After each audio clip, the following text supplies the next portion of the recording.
إخوتي المجاهدون في سبيل الله، ماذا أقول لكم؟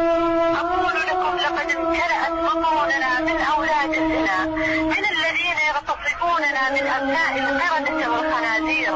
أم أقول لكم لقد شوهوا أجسادنا وبصقوا في وجوهنا ومزقوا المصاحف التي في صدورنا. الله أكبر، الله أكبر. هل أنتم لا تعقلون حالنا؟ هل حقيقة أنكم لا تعلمون ما بنا؟ نحن أخواتكم، نحن أخواتكم، سيحاسبكم الله.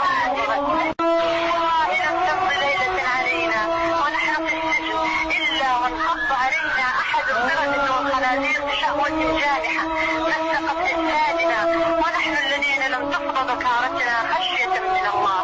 فاتقوا الله فينا، فاتقوا الله، اقتلونا معهم، دمرونا معهم، ولا تدعونا هكذا ليحلوا لهم التمتع بنا واغتصابنا.